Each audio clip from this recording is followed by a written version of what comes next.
తర్వాత first first 1 town నుండి 1 టౌన్లోని land order బాగా కంట్రోల్ చేయగలిగామండి. పర్టికులర్గా అప్పుడు ప్రొహిబిషన్ ఉండేది.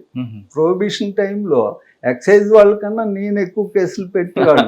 ఎక్సైజ్ వాళ్ళు నాకు ఫోన్ చేసి ఏంటి సార్ మాకన్నా మీరు ఎక్కువ కేసులు పెట్టేస్తున్నారని కొద్దిగా ఇదయ్యేవారు.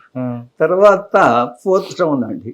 4th టౌన్లో ఉన్నప్పుడు ఈ తెలుగు స్టాంప్ స్పేస్ మీకు ఐడియా ఉంది కదా, దాది 7 crores పట్టుకున్నాను.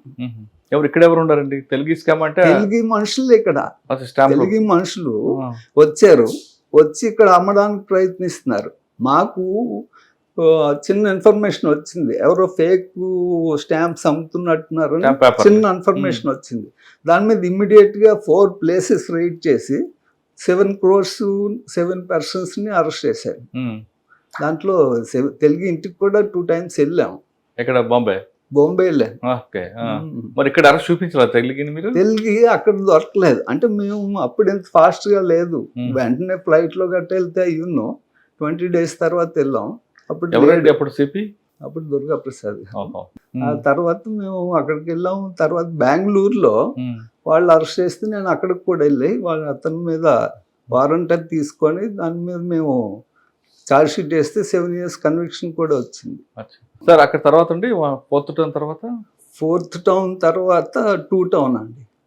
2 టౌన్లో కూడాను ఈ డీడీస్ ఇచ్చి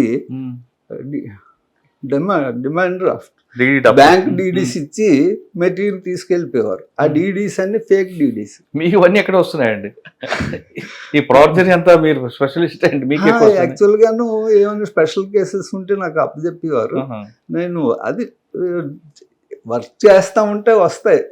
అంటే 10th class పేపర్ మీరే, తెలుగు మీరే, ఇక్కడ డీడీలు ఆ డీడీలు ఇచ్చి టీవీలు, కెమెరాస్, సెల్ ఫోన్స్ అన్ని తీసుకెళ్ళిపోయేవారు. దాని గురించి హైదరాబాద్ నేను ఒక 20 times తిరిగి ఉంటాను. ఆఖరికి పట్టుకొని కరీంనగర్ ఏజెన్సీ ఏరియాలో ఒక అతను ముద్దా అంటే ఆ ఏజెన్సీ ఏరియాకి కూడా ప్రైవేట్ వ్యక్తిని తీసుకెళ్ళి నేను ఒక్కడనే కారు మీద వెళ్ళి, అందరూ వచ్చిన తర్వాత కూడా ఎందుకు నువ్వు ఏజెన్సీ ఏరియాకి వెళ్ళావని తిట్లు వెళ్ళి తీసుకొచ్చాం. మొత్తం అన్ని రికవర్ చేసాం. 4th టౌన్ 2 టౌన్ తర్వాత కంచరపాలెం అండి. అక్కడ రౌడీలు మరి ఎరగొట్టారా? కంచరపాలెం గట్టిగానే ఎరగొట్టి వాళ్ళం. పర్టికులర్గా అక్కడ పిటిషన్ ఎంక్వైరీ ఎక్కువ ఉంటుంది. రాత్రి 1 గంట అయినా సరే ఎవరో ఒకరు వస్తూనే ఉంటారు. మనం చేస్తూనే ఉండాలి కానీ పిటిషన్ ఎంక్వైరీ ఎక్కువ ఉంటుంది. అక్కడ యాక్చువల్ చాలా మంచి కేసు. నేవీ ఫోటోగ్రాఫర్ ఒక అతను మన నేవల్ తాలూకా సీక్రెట్స్ అన్ని కూడా పాకిస్తాన్ ISI ఏజెంట్స్కి త్రూ నేపాల్ అమ్మేసేవాడు. అతన్ని పట్టుకున్నాం త్రూ IB ఇన్ఫర్మేషన్. అది వాళ్ళు వచ్చారు, మేము మా ఇన్స్పెక్టర్ గారు మేము అందరం పట్టుకొని ఆ అఫీషియల్ సీక్రెట్స్ యాక్ట్ అని ఆ యాక్ట్ మీద కేసు కట్టాం. ఏపీలో ఫస్ట్ కేసు అది. ఎవరికి ప్రొసీజర్ కూడా తెలియదు. ఇన్వెస్టిగేషన్ కూడా SP లెవెల్ ఆఫీసర్ చేయాలి. ఆయనకి SP గారు చేసేవారు. మొత్తం నేను ప్రొసీజర్ అంతా కనుక్కొని చేసాం. దాంట్లో కన్విక్షన్ వచ్చింది. దాంట్లో ఒక లెఫ్టినెంట్ కమాండెంట్ NAD ఇన్ఛార్జ్ అతను సూసైడ్ సెంట్రల్ జైల్లో సూసైడ్ కూడా చేసుకున్నాడు. మిగతా 2 కన్విక్షన్ అయ్యారు. రౌడీల పట్ల మీరు ఎలాగుండేవారు? రౌడీలు కొద్దిగా అప్పుడు గట్టిగానే చేసేవాళ్ళం. రౌడీలకి ఆ భయం ఉండేది వాళ్ళకి.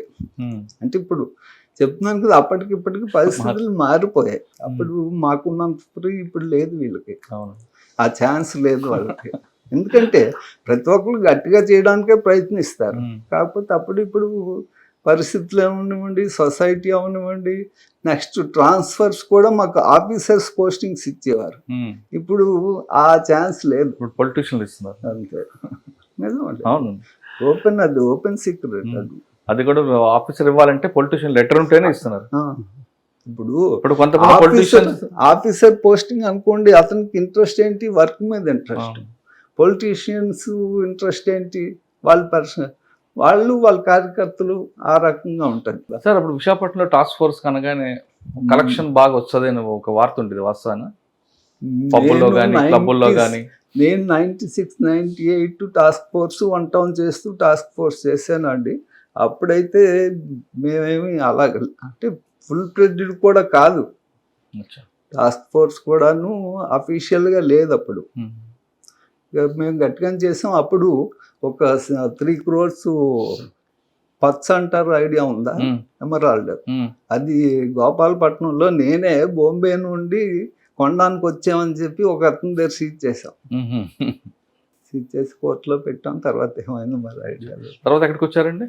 కంచర్పాలెం నుండి ప్రమోషన్ వచ్చిందండి. ప్రమోషన్ వచ్చి పాల్కొండ చేశాను 6 months. పాల్కొండ చేసినప్పుడు కూడా జెల్టిన్ స్టిక్స్ అవన్నీ సీజ్ చేసాం. ఓన్లీ 6 months చేశాను. 6 months తర్వాత ఏసీబీకి వెళ్ళాను. ఏసీబీలో ఎంత కాలం? ఏసీబీలో ఫస్ట్ టర్మ్ 5 years. తర్వాత మళ్ళీ సిటీకి వచ్చాను. సిటీలో స్టీల్ ప్లాంట్ మళ్ళీ సిఏగా 4 months, 3 town, హార్బర్, మళ్ళీ 3 town, గాజువాక చేశాను 2 years. 2 yearsలో అవన్నీ మారాల్సి వచ్చింది. అయిన తర్వాత మళ్ళీ ఏసీబీ.